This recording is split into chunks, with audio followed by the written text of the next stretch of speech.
ଏଇଟା କି ମାଛ ଜାଣିବା ପାଇଁ ଭିଡ଼ିଓଟି ସ୍କିପ୍ ନକରି ଶେଷ ପର୍ଯ୍ୟନ୍ତ ଦେଖନ୍ତୁ। High friend, welcome back to my mini blog. ପ୍ରଥମେ ତ ସମସ୍ତଙ୍କୁ ହ୍ୟାପି ନ୍ୟୁ ଇୟର୍, ନୂଆବର୍ଷର ଅନେକ ଅନେକ ଶୁଭେଚ୍ଛା ଓ ଶୁଭକାମନା।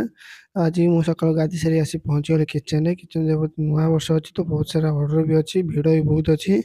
ଦେଖନ୍ତୁ କେତେ ସାରା ଅର୍ଡ଼ର ଅଛି, କାରଣ ଭିଡ଼ିଓ ବି ବନେଇ ପାରିନି ମୁଁ, ଏତେ ଭିଡ଼ ଯୋଗୁଁ ଅଛି।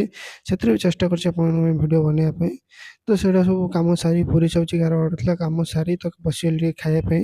ଟିକେ ପଖାଳ ତା ସହିତ ଅଣ୍ଡା ଭଜା, ସେଗୁଡ଼ା ସବୁ ଖାଇ ଦେଇକି ନୂଆବର୍ଷ ଅଛି ଯେହେତୁ ଭିଡ଼ ଅଛି ତ ତା ପାଇଁ କିଛି ଆସିଥିଲା ଚିଙ୍ଗୁଡ଼ି ଆଉ ତା ସହିତ ପମ୍ପଲେଟ୍ କିଛି ଆସିଥିଲା, ତ ସେଗୁଡ଼ା ବନେଇବାରେ ଲାଗିଗଲି।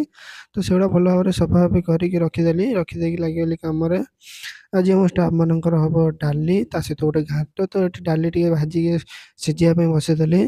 ତାପରେ ଯେଉଁ ଘାଣ୍ଟ କଥା କହୁଥିଲି, ତ ଘାଣ୍ଟ ପାଇଁ ଏଠି ଟିକେ ମସଲା କଷିବାରେ ଲାଗିଗଲି ମୁଁ। ଏଠି ସିଝେଇକି ପରିବା ରଖିଦେଇଛି, ଡାଲି ବି ସିଝିକି ରେଡ଼ି ହେଇଗଲାଣି।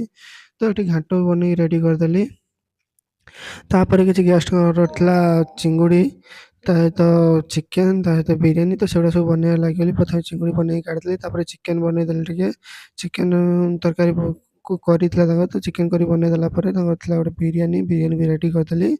ତ ସବୁ ରେଡ଼ି ହେଇଗଲା ଦେଖିପାରୁଥିବେ। ଭାଇ ତାଙ୍କର ନେଇକି ଚାଲିଗଲେ। ତାପରେ ସମସ୍ତେ ଆସିଗଲେ ଖାଇବା ପାଇଁ, ବହୁତ ଲେଟ୍ ହେଇଗଲାଣି ତ ସମସ୍ତେ ବସିଗଲୁ ଟିକେ ଖାଇବା ପାଇଁ। ଆଶା କରୁଛି ଭିଡ଼ିଓଟି ଭଲ ଲାଗିଥିବ। ଭଲ ଲାଗିଥିଲେ like, comment, share and subscribe କରିବାକୁ ଭୁଲିବେନି। ରହିଲି, ନେକ୍ସଟ ବ୍ଲଗ୍‌ରେ ଦେଖା ହେବା। ଜୟ ଜଗନ୍ନାଥ।